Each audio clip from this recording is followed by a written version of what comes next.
வணக்கம் ஃப்ரெண்ட்ஸ், இன்றைக்கி பார்த்துட்டு இருக்கிறது ஹரிஷ் வாய்ஸ். இன்றைக்கான வீடியோவில் நாம் என்ன பார்க்க போகிறோம்னா Hunter x Hunter season 3 episode 49 pursuit and analysis. So நீங்கள் இந்த எபிசோடுக்கு டேரெக்டாக வந்திருந்தீங்கன்னா இதுக்கு முன்னாடி போட்டிருக்கிற ஹண்டர் எக்ஸ் ஹண்டர் எல்லா எபிசோடையுமே பார்த்துட்டு வந்திருக்கேன். ஏன்னா இது ஒரு கண்டினியூட்டி ஸ்டோரி அப்படிங்கிறதுனால உங்களுக்கு எல்லா எபிசோடும் பார்த்தா தான் புரியும். அண்ட் அது மட்டும் இல்லாமல் நீங்கள் நம்ம சேனலுக்கு புதுசாக இருந்தீங்கன்னா இந்த சீரிஸுக்கு முன்னாடி ஏகப்பட்ட சீரிஸ் போட்டிருப்போம். எல்லாமே வேறு லெவலில் இருக்கும். உங்களுக்கு டைம் இருந்துச்சுன்னா மறக்காம அதை போய் செக் பண்ணி பாருங்கள். அண்டு வளவன பேசாமல் வாங்க நம்ம இன்றைக்கான வீடியோக்குள்ளே போயிடலாம். எபிசோடோட ஸ்டார்டிங்லேயே போன எபிசோடோட கிரெடிட் சீன்ஸை காமிச்சிட்டு இருக்கிறாங்க லியரியோட பாயிண்ட் ஆஃப் வியூ இருந்து. ஸோ லியரியோ பார்த்தீங்கன்னா 2 பேர் இங்கே வந்திருக்காங்க. எனக்கு சிசிடிவி ஃபுட்டேஜில் மாட்டி இருக்குது, அதனால் நீங்கள் வந்தீங்கன்னா டக்குன்னு பிடிச்சிடலாம் அப்படின்னு சொல்லிட்டு லியரியோ சொல்ல, கில்லுவா அவங்க 2 பேர் இங்கே வந்திருக்காங்களாமா ஃபேண்டம் ட்ரூப்ல இருந்து அப்படின்னா ஜெஃபைல நம்ம எல்லாம் பார்த்துக்க சொல்லிட்டு நம்ம இருந்து போயிடலாம் அப்படிங்கிறாங்க. அண்ட் அது மட்டும் இல்லாமல் அவங்க பார்த்தீங்கன்னா ஒரு வழியாக போயிட்டாங்க. ஸோ அந்த இடத்துல யார் இருக்காங்கன்னு பார்த்தா நோபுனாகவும் மக்கி அப்படிங்கிற பொண்ணு தான் இருக்கிறாங்க. ஸோ இந்த பொண்ணு தான் பார்த்தீங்கன்னா ஹிசோகாக்கு ஹெல்ப் பண்ணியிருப்பா. ஸோ இந்த மக்கி நோபுனாக இங்கே எதுக்கு வந்திருப்பாங்கன்னா இங்கே யாராவது ஒரு மாதிரி டிஃப்ரெண்ட்டாக ஏதாவது பிஹேவ் பண்ணுறாங்களா அப்படின்னு சொல்லிட்டு, அது மட்டும் இல்லாமல் தன்னோட டீம்மேட்டான உவோகனை தேடி தான். ஸோ இவங்க பேசிகிட்டு இருக்கும்போது இவங்களுக்கு பின்னாடி ஒரு கப்பல் பார்த்தீங்கன்னா உட்காந்து பேசிக்கிட்டே இருக்கிறாங்க. டக்குன்னு பார்த்தீங்கன்னா அவனோட கேர்ள் ஃப்ரெண்டு கால் வருது, எங்கே இருக்கிறீங்க அப்படின்னு சொல்லிட்டு அந்த பொண்ணு அட்டன் பண்ண, நீ எதுக்கும் எங்களை தேட தேவையில்லை, நாங்கள் உன்னை பார்த்துட்டு தான் இருக்கிறோம். சரி உங்களுக்கு பின்னாடி இருக்காங்களே அவங்க தானே அந்த 2 பேர் அப்படின்னு சொல்லிட்டு பார்த்தீங்கன்னா அந்த இடத்துல லியோரி சொல்லிட்டு இருக்க, உங்களுக்கு சேர வேண்டிய பணம் வந்து செஞ்சிருச்சு, நீங்கள் முதல்ல அங்கேருந்து காமிக்கிறாங்க. அதிகப்படியான பணத்தை போட்டு விட்டதுனால சரி நீங்கள் சொன்ன மாதிரியே நான் கிளம்பிடுறோம் அப்படின்னு சொல்லிட்டு அவங்க 2 பேர் கிளம்பிட்டாங்க. ஸோ எனக்கு தெரிஞ்சு நம்ம 2 பேருமே யாரும் இங்கே வாட்ச் பண்ணிட்டு இருக்காங்கன்னு தான் நினைக்கிறேன். ஆனால் எனக்கு அவங்க யார் எங்கே இருக்காங்கன்னு தான் தெரியல அப்படிங்கிறாங்க.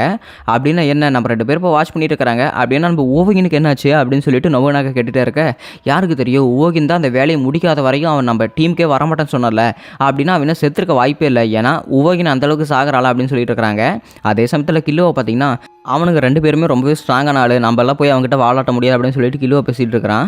எதுக்கட ஒரு விஷயத்தை ஆரம்பிக்கிற முன்னாடி இப்படி கோட்டை விட்டுட்டு இருக்கிறா அப்படின்னு சொல்லிட்டு லியரியை கத்த, எந்திரிச்சின்னா மாட்டிக்க மரியாதை கம்முன்னு கூறு, எங்களோட அசோசினேஷன் கிளான்னாலே அவங்களால எதுவுமே பண்ண முடியல, ஏன்னா அந்தளவுக்கு சத்தியவங்களாக இருக்கானுங்க ஒவ்வொருத்தருமே.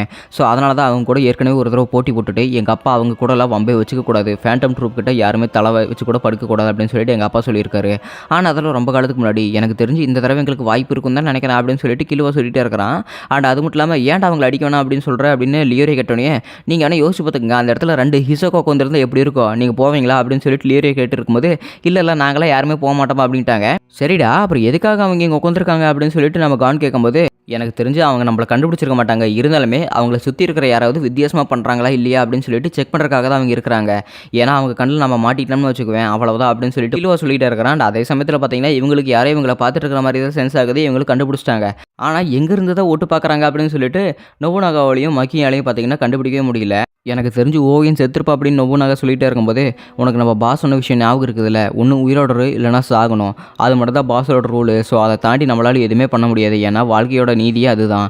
நம்ம அவரோட ரூல் படி நடந்துவிட்டோம்னா நமக்கு எந்த பிரச்சனையும் இல்லை, அவரோட ரூலை தாண்டியுமே நடந்தாலும் நமக்கு எந்த பிரச்சனையும் இல்லை அப்படின்னு சொல்லிட்டு இருக்கிறாங்க. ஸோ அந்த மாக்கி அப்படிங்கிற பொண்ணு பார்த்தீங்கன்னா பக்கத்தில் இருக்கிற டின் கேனை அவளோட நென் பவர் யூஸ் பண்ணி அந்த இடத்துல நசுக்கிட்டே இருக்கிறா. அண்ட் இந்த இடத்தோட அட்மாஸ்பியர் பார்த்தீங்கன்னா நென் வைஸ் அப்படியே பார்த்தீங்கன்னா சேஞ்ச் ஆயிடுச்சு. இவங்களால் அதை ஃபீல் பண்ண முடியுது, என்னடா திடீர்னு இந்த இடமே இப்படி அதிர்வாக இருக்குது அப்படின்னு சொல்லிட்டு இருக்கிறாங்க. அண்ட் அது மட்டும் இல்லாமல் நீங்கள் இப்படியெல்லாம் ஆச்சரியமாக இருந்தீங்கன்னு வச்சுக்கோங்க, அவங்க ஈஸியாக கண்டுபிடிச்சிருவாங்க. அதனால் நீங்கள் 2 பேருமே கொஞ்சம் நேரம் காமாக இருங்க, அவங்க நம்மளோட மூஞ்சி பார்த்தாலே கண்டுபிடிச்சிருவாங்க, அதனால் நம்ம எல்லாருமே நடிச்சிட்டு இருக்கலாம் அப்படிங்கிறாங்க. அப்படின்னா சரி நீ சொல்ல மாதிரியே நாங்கள் ஜாலியாக இருக்கிறோம் அப்படின்னு சொல்லிட்டு சிரிச்சிட்டு இருக்கிறானுங்க. டே இந்த மாதிரி ஐடியா கொடுத்ததுக்கு என்ன மனுஷருங்கடா, தயவு செஞ்சு இந்த மாதிரியெல்லாம் பண்ணிட்டு இருக்காதீங்க அப்படின்னு சொல்லிட்டு கிலோவை பேசிகிட்டே இருக்கிறான். அப்படின்னா சரி நம்ம வேணா இப்போ ஹெட்ஸ் அண்ட் டெயில் போட்டு பார்க்கலாமா அப்படின்னு சொல்லிட்டு காயின் தூக்கி போட்டு பார்க்குறாங்க. ஸோ எனக்கு ஹெட் எனக்கு டெயில் அப்படின்னு சொல்லிட்டு நோபுனாகவும் மாக்கி பார்த்தீங்கன்னா பேசிட்டு இருக்கிறாங்க. அண்ட் அதே சமயத்தில் ஷால்னாருக்கு ஒரு அப்பார்ட்மெண்ட்டில் இருக்கிற ஹண்டர் அடிச்சு போட்டுட்டு அந்த ஹண்டர் வெப்சைட்ல இருந்து பார்த்தீங்கன்னா டீட்டெயில்ஸ்லாம் எடுத்துகிட்டு இருக்கிறா. ஸோ அப்படின்னா இந்த பொண்ணு பேர் தான் நியோனா, நோஸ்டேடோட ஃபேமிலியோட வளர்ச்சிக்கு இவளை தான் காரணமாக அப்படிங்கிறாங்க. அண்ட் அது மட்டும் இல்லாமல் இவளை பார்த்துக்கிறதுக்கு சில பேர் ஆர்கனைஸ் பண்ணியிருக்காங்க. ஸோ அந்த ஆர்கனைஸ் பண்ணியிருக்கிற சில பாடிகள் தான் அந்த நம்ம ஊவகினை கடத்திட்டு போன செயின் யூசர் அப்படிங்கிறாங்க. அண்ட் அதே சமயத்தில் பார்த்தீங்கன்னா இங்கே அவங்களோட மேன்ஷனை காட்டிட்டு இருக்காங்க. அங்கே என்னென்னு பார்த்தீங்கன்னா இவங்களோட அப்பா வந்துட்டாங்க. ஸோ நோஸ்டேடு பார்த்தீங்கன்னா இங்கே வந்துட்டாப்ல.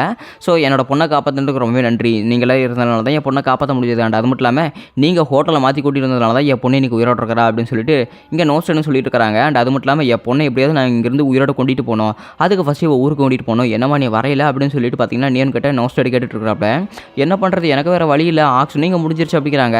கவலைப்படாதம்மா, ஆக்ஷன் கண்டிப்பாக அடுத்த வருஷம் நடக்கும், அதனால் நான் உன்னை கண்டிப்பாக நீங்கள் கூட்டிகிட்டு வரேன், நான் உனக்கு சத்தியம் பண்ணுறேன் அப்படின்னு சொல்லிட்டு அவங்க அப்பா சொல்கிறாப்ல. அப்பா நீங்கள் ஒரு தடவை கூட சத்தியத்தை காப்பாற்றுறதே இல்லையே அப்படின்னு சொல்லிட்டு பார்த்தீங்கன்னா அவங்க பொண்ணு பேசிகிட்டே இருக்க. சரி நீ போய் டக்குன்னு ரெடியாக அப்படின்னு சொல்லிட்டு பார்த்தீங்கன்னா பார்த்தீங்கன்னா அவங்க பொண்ணு அனுப்பிச்சு விட்டாங்க. சரி இப்போ தான் உண்மையான வேலையை ஆரம்பிக்க போகுது. ஸோ மெலோடி பாஷு நான் உங்களை தான் நம்பியிருக்கிறேன். நீங்கள் உங்களோட பேர் வச்சு ஹோட்டலில் புக் பண்ணியிருக்கிறீங்க பேரை. ஸோ அதனால் எந்த பிரச்சனையுமே இல்லை. அண்ட் அது மட்டும் இல்லாமல் உங்களுக்கு ஆச்சரியமான விஷயம் இன்னொன்று சொல்லிட்டா, இன்றைக்கி நைட்டு மறுபடியும் ஆக்ஷன் நடக்க போகுது அப்படின்னு சொல்லிட்டு நோஸ்டர் சொல்கிறாப்புல. என்ன சார் சொல்லிட்டு இருக்கிறீங்க, ஆக்ஷனில் இருக்கிற மெர்ச்சன்டைஸ் எல்லாமே திருடு போயிடுச்சு, அதை மறுபடியும் எப்படி கொண்டு வருவாங்க அப்படின்னு சொல்லிட்டு குறைப்பிக்க கேட்டுகிட்டே இருக்க, ஆமாம் கன்ஃபார்மாக திருடு போச்சு தான், ஆனால் அது திருடுனது யாருன்னு தெரியல அப்படின்னு சொல்லிட்டு பார்த்தீங்கன்னா இங்கே நோஸ்டர் சொல்லியிருக்கிறாப்புல. அந்த ஃபேண்டம் ட்ரூப்பில் இருக்கிற ஒரு மெம்பரை நாங்கள் கேட்டதில் ஏதோ ஒரு ஷேடோ பீஸ் வந்து தூக்கிட்டு போச்சுன்னு அப்படின்னு சொன்னா அப்படிங்கிறாங்க. ஆமாம் உண்மைதான், ஷேடோ பீஸ் வந்து தூக்கிட்டு போச்சு. இருந்தாலுமே அந்த ஷேடோ பீஸில் இருக்கிற 9 பேர் செத்துட்டானுங்க. ஆனால் அந்த ஒரே ஒரு ஆள் மட்டும் இன்னும் உயிரோடு இருக்கிறான். ஸோ அவனோட பேர் தான் அவுல். எனக்கு தெரிஞ்சு அவன் தான் அந்த மெர்ச்சன்டைஸ் எல்லாத்தையுமே அவனோட நின்று பவர் யூஸ் பண்ணி அவெல்லாமே வச்சிருப்பான். ஸோ எனக்கு தெரிஞ்சு அவனுமே இந்நேரம் அந்த ஃபேண்டம் ட்ரூப் கிட்ட மாட்டியிருப்பான். அது மட்டும் இல்லாமல் அவங்க கொடுக்குற டார்ச்சரில் அவன் அந்த பொருளை கண்டிப்பாக கொடுத்துருப்பான் அப்படின்னு சொல்லிட்டு பார்த்தீங்கன்னா சொல்லிட்டு இருக்கிறாங்க. அண்ட் அது மட்டும் இல்லாமல் அப்பேற்பட்ட ஆளுங்களை தோக்கடிக்கிறாங்க சில ப்ரொஃபஷனல் நாங்கள் கூட்டிகிட்டு வந்திருக்கிறோம் அப்படிங்கிறாங்க. ப்ரொஃபஷனலா அப்படின்னு சொல்லிட்டு பார்த்தீங்கன்னா குறிப்பிக்க ஆச்சரியமே கேட்டுட்டு இருக்கும்போது அசாசினேஷன் ஃபேமிலி தான் கூப்பிட்டுருக்காங்க. யார், நம்ம கில்லுவோட அப்பாவையும் தாத்தாவையும் கூப்பிட்டுருக்காங்க. ஏன்னா இருக்கிற எல்லா ஷேடோ பீஸ்ட்டுமே செத்ததுனால 10 டான்ஸுமே எல்லாருமே ஒன்றா சேர்ந்து முடிவெடுத்து ஃபேண்டம் ட்ரூப்புக்கு எதிராக ஒரு டீம் பார்த்தீங்கன்னா திரட்டிட்டு இருக்கிறாங்க. அண்ட் அது மட்டும் இல்லாமல் நம்மளோட நோஸ்டேட் ஃபேமிலியிலேருந்து யாராவது போய் சேரணும்னு ஆசைப்படுற குறைப்பிக்க, அதனால் நம்ம டீமில் இருக்கிற பாடி கார்டை நீ போய் முதல்ல அதில் சேர்ந்துக்க, ஏன்னா அப்போ தான் நமக்கும் பெருமை அப்படின்னு சொல்லிட்டு நோஸ்டேட் பேசியிருக்கிறாப்ல. அண்ட் அதே சாக்கில் க்ரோலோ பார்த்தீங்கன்னா அவன் ஃபுல்லாக ரெடி ஆகிட்டு சரி மீதி இருக்கிற வேலையெல்லாம் நீ பார்த்துக்க, நான் இங்கேருந்து கிளம்புறேன் அப்படின்னு சொல்லிட்டு க்ரோலோ பார்த்தீங்கன்னா இங்கே கோட் சூட் போட்டு கிளம்பிட்டு இருக்கிறாப்ல. அண்ட் அதே சமயத்தில் நோபுனாக்கா மாக்கி 2 பேருமே கிளம்பிட்டாங்க. சரி இப்போ அவங்க 2 பேர் கிளம்பிட்டாங்க, நான் என்னடா பண்ணுறது அப்படின்னு சொல்லிட்டு லியோரியை கேட்டுகிட்டே இருக்கேன். ஸோ இப்போ இதான் பிளான் பார்த்துக்குங்க. ஸோ லியோரியை உன்னால் இது பண்ண முடியாது. ஸோ நான் இப்போ ஜெட்ஸு யூஸ் பண்ணி நாங்கள் போய் அவங்கள ஃபாலோ பண்ண போகிறோம் அப்படிங்கிறாங்க. கிலோ ஜெட்ஸு பயன்படுத்தின அடுத்த செகண்டே லியோரியோக்கு அவன் கண்ண முடி இருக்குன்னு தெரியுது, ஆனால் அவனால் உணர முடியல. அப்படின்னு இதை வச்சு தான் நீங்கள் அவளை ஃபாலோ பண்ண போகிறீங்களா அப்படிங்கிறாங்க. ஆமாம் இதை ஃபஸ்ட்டு பிளானு. ஃபஸ்ட் நாங்கள் 2 பேருமே அவங்கள ஃபாலோ பண்ணிட்டு இருப்பான். அது மட்டும் இல்லாமல் லியோரியோ நீ வந்து ஜெபேல் கிட்ட போயிட்டு ஆக்ஷனில் என்னென்ன பொருள் நடக்க போகுது, என்னென்ன ஆக்ஷன் நடக்க போகுதுன்னு ஃபஸ்ட் நீ போய் அவங்ககிட்ட பேசிட்டு நாங்கள் 2 பேரும் அவங்கள ஃபாலோ பண்ணுற வேலையில் பார்த்துக்குறோம் அப்படிங்கிறாங்க. டே உனக்கு அந்த ஃபாலோ பண்ணுற விஷயம்லாம் தெரியுமில்ல அப்படிங்கிறாங்க. தெரியும்டா கிலுவா, ஏன்னா 100 எக்ஸாமினேஷனில் நான் ஹிசோக்காக ஒரு நாள் முழுக்க அவனை ஃபாலோ பண்ணிட்டு இருந்திருக்கிறேன் அப்படிங்கிறாங்க. ஏன்டா அதை என்கிட்ட சொல்லவே இல்லை அப்படின்னு சொல்லிட்டு பார்த்தீங்கன்னா தலையில் ஒரு கொட்டு கொட்டுறான். இருந்தாலுமே அது நல்லா தான் போச்சு, அப்படின்னா நம்ம இனிமேல் எல்லாமே ஒன்றா சேர்ந்து பார்த்துக்கலாம், நம்ம எல்லாருமே கிளம்பலாம் அப்படின்னு சொல்லிட்டு பார்த்தீங்கன்னா 2 பேருமே கிளம்பிட்டாங்க. லியோரோவுமே பார்த்தீங்கன்னா ஜெஃபைல பார்க்க இங்கேருந்து கிளம்பி போயிட்டே இருக்கிறான். ஸோ இந்த இடத்துல பார்த்தீங்கன்னா நொபுனாகா மாக்கி 2 பேருமே அவங்க நடந்து போய்கிட்டே இருக்கும்போது இவங்களுக்கு பின்னாடியே பார்த்தீங்கன்னா நம்ம கானுமே கில்லுவாவுமே 2 பேரும் ஃபாலோ பண்ணிகிட்டே இருக்கிறாங்க. ஸோ எனக்கு தெரிஞ்சு நம்ம பின்னாடி யாரோ ஃபாலோ பண்ணிட்டு இருக்காங்கன்னு நல்லா தெரியுது அப்படின்னு சொல்லிட்டு பார்த்தீங்கன்னா இவங்களுக்கு தெரிஞ்சிருச்சு யார் ஃபேண்டம் ட்ரூப் மெம்பர்ஸுக்கு. நான் சின்ன வயசுலேருந்தே ஒவ்வொருத்தரையும் எப்படி ஃபாலோ பண்ணணும் அப்படின்னு சொல்லிட்டு நான் ட்ரைனிங் எடுத்துருக்கிறேன். அதனால் நான் இவங்ககிட்ட கண்டிப்பாக மாட்டவே மாட்டேன் அப்படின்னு சொல்லிட்டு பார்த்தீங்கன்னா இந்த இடத்துல கிலோ யோசிச்சுக்கிட்டே இருக்கிறான். எப்படியாவது நம்ம போய் கண்டிப்பாக அவங்கள பிடிச்சே ஆகணும், இல்லைன்னா நம்ம எல்லாமே பண்ணுறது எல்லாமே வேஸ்ட்டு அப்படின்னு சொல்லிட்டு கில்லுவா காண்டு 2 பேருமே பார்த்தீங்கன்னா அப்படியே உயிரை கையில் பிடிச்சிக்கிட்டு போயிட்டே இருக்கிறாங்க. ஸோ எனக்கு தெரிஞ்சு நம்மளை யாரும் ஃபாலோ பண்ணுறாங்கன்னு நினைக்கிறேன். ஆனால் ஒருத்தர் இல்லை 2 பேரும் ஃபாலோ பண்ணிட்டு இருக்கிறாங்க அப்படின்னு சொல்லிட்டு நோபுனாகா கண்டுபிடிச்சிட்டான். ஸோ இவங்க போகிற இடத்த பார்த்தா அப்படி மறுபடியும் அந்த டெசர்டட் ஏரியாவுக்கு தான் போயிட்டு இருக்காங்க. அண்ட் நம்ம கானுமே பார்த்தீங்கன்னா தாவி பில்டிங்கு ஃபாலோ பண்ணிகிட்டே தான் இருக்கிறான். அண்ட் இவங்களுக்கு எதுவுமே தெரிஞ்சிருச்சு. ஸோ இவங்க எல்லாருமே பிளானிங் ஏதோ போட்டுட்ருக்கானுங்க. நம்ம கண்மூடித்தனமே இவங்களை ஃபாலோ பண்ணால் எனக்கு தெரிஞ்சு இது ட்ராப்பாக தான் இருக்கும்னு நினைக்கிறேன். அண்ட் அது மட்டும் இல்லாமல் இவங்க அப்படியே நம்மளை பார்க்காமே போனால் எனக்கு தெரிஞ்சு அவங்க நம்மளை நோட்டீஸ் பண்ணியிருக்க மாட்டாங்க. அப்படின்னா நம்ம இவங்களை ஃபாலோ பண்ணிட்டு போய்கிட்டே இருக்கலாம் அப்படின்னு சொல்லிட்டு பார்த்தீங்கன்னா கிலோவும் அந்த இடத்துல போய்கிட்டே இருக்கிறான். இவங்க பார்த்தீங்கன்னா ஏதோ ஒரு அப்பார்ட்மெண்ட்டை சுற்றி போய்கிட்டே இருக்கிறாங்க. மாக்கியும் நொபுனாகாவும் ஒரு வழியாக அந்த அப்பார்ட்மெண்ட்டுக்கு நடுவில் ஒரு ஸ்டேஜுமே இருக்குது. அங்கே போய் நின்னதுக்கப்புறம் சரி இப்போ யார் எங்கே இருக்காங்கன்னு தெரியலையே, எனக்கு தெரிஞ்சு செயின் யூஸராக இருக்க வாய்ப்பே இல்லை. ஏன்னா அந்த செயின் யூஸரை வந்து ஒருத்தராக தான் வேலை செய்வான். ஏன்னா அவன் ஒவ்வொரு வந்து ஒத்தையே சமாளிச்சுவேன். நம்ம 2 பேர்த்த அடிக்கிறக்கெல்லாம் அவனுக்கு ஒரு பெரிய மேட்ரே இருக்காது அப்படின்னு சொல்லிட்டு இந்த இடத்துல நொபுனாகா சொல்லிகிட்டே இருக்கிறான். அப்படின்னா யாரும் இருக்கிறாங்க ஆனால் எவனுமே வெளியே வர மாட்டேங்கிறானே அப்படின்னு சொல்லிட்டு நொபுனாகா வந்து பேசிகிட்டே இருக்கும்போது அண்ட் அதே சமயத்தில் சுற்றி பார்த்துக்கிட்டே இருக்கிறான். அங்கே எவனுமே இல்லாத மாதிரி இருக்குது. ஆனால் நம்ம ஆளுங்க 2 பேருமே பார்த்தீங்கன்னா ஒவ்வொரு பில்டிங்கில் ஒளிஞ்சிருக்கானுங்க. ஸோ அவனுங்க 2 பேரும் பார்த்தீங்கன்னா ஒளிஞ்சிருந்து இவங்க 2 பேர் என்ன பண்ணுறாங்க அப்படின்னு சொல்லிட்டு பார்த்துட்டு இருக்காங்க. ஏன்னா அந்த செயின் யூஸர் வந்து ரொம்பவே ஒரு நோஸ்டட் ஃபேமிலிக்கு ஒரு பாடி கார்டாக இருக்கிறவன். அப்பேற்பட்ட பாடி கார்டு நம்மளை அடிக்கிறதுக்கு 2 பேர்த்தால கூட்டிகிட்டு வர மாட்டான் அப்படின்னு நொபுனாகா சொல்ல நம்மளை ஃபாலோ பண்ணுறவங்க மொத்தம் 2 பேர். ஸோ அந்த 2 பேருமே ஏதோ ஒரு காரணத்துக்காக தான் நம்மளை ஃபாலோ பண்ணிட்டு இருக்கிறானுங்க. இல்லைனா ஒரே ஒரு முக்கியமான விஷயம் அந்த செயின் யூஸருக்கு இவனுக்கு 2 பேர் தெரிஞ்சவனா இருப்பாங்கன்னு நினைக்கிறேன் அப்படின்னு சொல்லிட்டு மாக்கி பேசிகிட்டு இருக்கிறான். அண்ட் அதே சமயத்தில் உனக்கு எப்படி இதெல்லாம் தெரியும் அப்படின்னு நொபுனாகா கேட்டுகிட்டே இருக்கிறான். எனக்கு தெரியும் அவ்வளோதான், ஏன் நல்லா கேட்டுட்டு இருக்காத அப்படின்னு சொல்லிட்டு பார்த்தீங்கன்னா இந்த இடத்துல மாக்கி சொல்லிடுறா.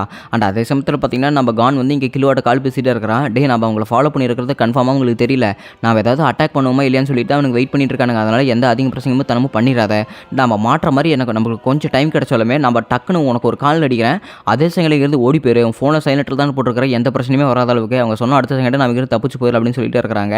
அண்ட் அது மட்டும் இல்லாமல் எந்த பிரச்சனையுமே பண்ணக்கூடாது, உனக்கு ஒரே ஒரு ரிங் தான் அடிப்பேன், தயவு செஞ்சுக்கிறது யாருக்கிட்டையும் மாட்டாமல் போயிடலாம் அப்படின்னு சொல்லிட்டு இருக்காங்க. சரிடா அப்படின்னு சொல்லிட்டு அவனுமே பார்த்தீங்கன்னா கால் வச்சுட்டான். அண்ட் அதே செகண்ட் பார்த்தீங்கன்னா நொபுனாகா ஒரு கால் வருது. யாருன்னு பார்த்தீங்கன்னா பிங்ஸ் தான் கால் பண்ணுறான். சரோட பிங்ஸ் எதுக்காக கால் பண்ணியிருக்கிற அப்படின்னு சொல்லிட்டு நொபுனாகா கேட்டோன்னே உனக்கு ஒரு முக்கியமான விஷயத்த சொல்லிட்டா அப்படின்னு சொல்லிட்டு பார்த்தீங்கன்னா இந்த இடத்துல பிங்ஸ் சொல்லிட்டு இருக்கிறான். அண்ட் அதே சமயத்தில் எதுவுமே பேசாமல் அப்படியே சைலண்டாக இருக்கானுங்க. டப்புன்னு நொபுனாகா வந்து இவங்கள பார்க்க இவங்க 2 பேருமே அட்டன் சமயத்தில் எஸ் ஆயிரா அப்படின்னு சொல்லிட்டு குதிக்கிறானுங்க. அண்ட் இவங்களுக்கு ஆப்போசிட்டில் பார்த்தீங்கன்னா பக்குனோடாவும் அதுக்கப்புறம் பிங்ஸுமே வந்து நின்றுட்டு இருக்கானுங்க.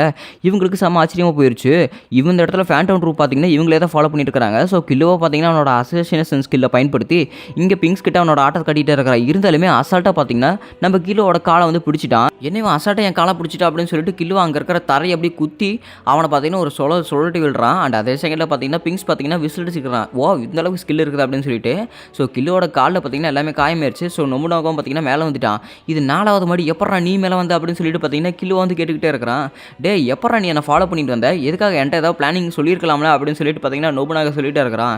ஸோ மாஸ்டர் எப்போ தெரியுமா என்னன்னு சொல்லியிருக்காரு, நம்ம டீம்மேட்ஸ் யாராவது ஃபாலோ பண்ணுறாங்கன்னா இருந்தால் நம்ம டீம்மேட்ஸுக்கு தெரியாமல் நாம அவங்கள ஃபாலோ பண்ணி ஆகணும். ஏன்னா அப்போ தான் ஃபாலோ பண்ணுறவங்கள நம்ம கரெக்டாக அவங்களுக்கு தெரியாமல் ஃபாலோ பண்ண முடியும் அப்படின்னு சொல்லிட்டு பிங் பேசிகிட்டே இருக்கிறான். அதே சமயத்தில் நம்ம கான் பார்த்தீங்கன்னா பக்குனோடகிட்டையும் மாக்கிக்கிட்டையும் மாட்டிக்கிட்டான். சரி சொல்லு குட்டி பையா, உனக்கு அந்த செயின் யூஸர் பற்றி ஏதாவது தெரியுமா, அந்த செயின் யூஸர் பற்றி தெரிஞ்சால் மரியாதை எங்ககிட்ட சொல்லிடு அப்படின்னு சொல்லிட்டு பார்த்தீங்கன்னா மாக்கி ஒரு பக்கம் கேட்டுக்கிட்டே இருக்க. எனக்கு நீங்கள் யாரை பற்றி பேசுகிறீங்க, எதை பற்றி பேசுகிறீங்க எனக்கு சுத்தமாக புரியல அப்படின்னு சொல்லிட்டு இங்கே கான் பேசிகிட்டே இருக்கிறான். ஸோ நீ உண்மை சொல்கிறியா போய் சொல்கிறேன் எனக்கு கன்ஃபார்மாக தெரிஞ்சிடும் அப்படின்னு சொல்லிட்டு பக்கனோட பேசிகிட்டு இருக்கும்போதே நொபுனாகா வந்து கில்லோட கேள்வி கேட்டுகிட்டே இருக்கிறேன். ஸோ எனக்கு தெரிஞ்சு போய் சொன்னால் நிலைமை இன்னும் மோசமாக தான் ஆகும், நான் இப்போ எங்ககிட்ட உண்மையாக தான் சொல்லி ஆகணும் அப்படின்னு சொல்லிட்டு கில்லோவை நினச்சிட்டே இருக்கிறான். சரி இப்போ எதுக்காக எங்களை ஃபாலோ பண்ண அப்படின்னு சொல்லிட்டு நொபுனாகா கேட்டுகிட்டே இருக்கும்போது உங்களோட தலைக்கு வேலை வச்சிருக்காங்க. ஸோ அந்த வேலைக்காக தான் நான் உங்களை ஃபாலோ பண்ணிட்டு வந்தேன் அப்படின்னு சொல்லிட்டு இருக்காங்க. சரி உனக்கு யார் இந்த எபிலிட்டியை கற்றுக் கொடுத்தா அப்படிங்கிறாங்க. ஸோ இந்த ஜிட்ஸுங்கிற எபிலிட்டி எனக்கு ஒரு ஷிங்கன்ரியோ மாஸ்டர் தான் கற்றுக் கொடுத்தாரு அப்படின்னு சொல்லிட்டு நம்ம கில்லோ சொல்லியிருக்கிறான். சரி உன் மாஸ்டரோட எபிலிட்டி என்ன அப்படின்னு சொல்லிட்டு இங்கே நொபுனாகா கேட்டுகிட்டே இருக்கிறான். ஸோ அவர் ஒரு என்ஹான்சரு, அவருக்கு இதுக்கு எந்த சம்மந்தமும் இல்லை அப்படிங்கிறாங்க. ஏன்னா எங்களை ஃபாலோ பண்ணியிருந்த செயின் யூஸர் வந்து ஒரு மேனிப்புலேட்டர் இல்லைனா கான்ஜூரராக தான் இருக்கணும் அப்படிங்கிறாங்க. அப்படின்னா சரி நான் கடைசியாக கூட ஒரே ஒரு கேள்வி கேட்குறேன், அதுக்கு மட்டும் தெளிவாக பொறுமையாக யோசிச்சு பதில் சொல்லு, நீ இப்போ சாகிறியா இல்லை கொஞ்சம் நேரம் கழிச்சு சாகரே அப்படின்னு நொபுனாகா கேட்டுகிட்டே இருக்கும்போது கிலோ பார்த்தீங்கன்னா பேந்த முடிச்சுக்கிட்டே இருக்கிற பயத்தோட. அண்ட் அதே சமயத்தில் பார்த்தீங்கன்னா இங்கே கான் காட்டிட்டு இருக்கிறாங்க. ஸோ பகனோடாவுக்கு கால் வந்து அடுத்த செகண்டே பார்த்தீங்கன்னா அவளோட கண்ணு லைட்டாக விளக்குது. தப்பிக்கலான்னு பார்த்தா அதே செகண்டில் பார்த்தீங்கன்னா நம்ம மாக்கி வந்து பிடிச்சிட்டா, உன் நண்பன் எங்ககிட்ட சரணடைஞ்சிட்டா, அதனால் நீயும் சரணடைஞ்சிரு அப்படின்னு சொல்லிட்டு பகனோட சொல்லிட்டே இருக்கிறா. இங்கே கானுக்கு ஆச்சரியமாக போயிடுச்சு. ஸோ இவங்க 2 பேருமே பார்த்தீங்கன்னா காரில் வச்சு கூட்டிகிட்டு போயிட்டே இருக்கிறாங்க. சரி உங்களுக்கு அந்த செயின் யூஸரை பற்றி தெரியாமல் தெரியாத, நான் கடைசி தடவை மட்டும் கேட்குறேன் அப்படிங்கிறாங்க. நீங்கள் எத்தனை தடவை கேட்டாலும் எங்களுக்கு எது யாரையுமே தெரியாது அப்படின்னு சொல்லிட்டு இருக்கிறாங்க. சரி இவங்க 2 பேருமே பார்த்தீங்கன்னா இவங்க இருக்கிற அந்த டெசர்டட் ஏரியாவுக்கு இடிஞ்ச பில்டிங்கில் இருக்கும்ல அங்கே பார்த்தீங்கன்னா கூட்டிகிட்டு வந்துட்டாங்க. உங்களை நான் இந்த இடத்துக்கு வரவே இருக்கிறேன் அப்படின்னு சொல்லிட்டு பார்த்தீங்கன்னா பக்கனோட சொன்னேன். உள்ளே இருக்கிற ஃபேண்டம் ட்ரூப் பார்த்தீங்கன்னா எல்லாருமே அங்கே தான் இருக்காங்க. இதை பார்த்து அடுத்த செகண்டே பார்த்தீங்கன்னா நம்ம பழைய பிள்ளைங்களுக்கு அப்படி நரம்பு எல்லாமே ஈரக்கொலையாக ஆடி போச்சு. அண்ட் அதே சமயத்தில் பார்த்தீங்கன்னா இந்த எபிசோடுமே முடிக்கப்பட்டது. இந்த எபிசோடு பிடிச்சிருந்தா மறக்காம ஃப்ரெண்ட்ஸ்க்கு ஷேர் பண்ணிவிட்டு வீடியோக்கு ஒரு லைக்கை தட்டி விட்டுருங்க. அண்ட் அது மட்டும் இல்லாமல் நீங்கள் நம்ம சேனலுக்கு புதுசாக இருந்தீங்கன்னா மறக்காமல் ஒரு சப்ஸ்கிரைபை போட்டு விட்டுருங்க. ஏன்னா அப்போ தான் உங்களுக்கு சப்ஸ்கிரிப்ஷன் ஃபீலே என்னோட வீடியோஸ் எல்லாமே டேரெக்டாக வந்து சேரும். சரி உங்களை நான் புது வீடியோவில் சந்திக்கிறேன். Until then, it's bye from Harish Voice.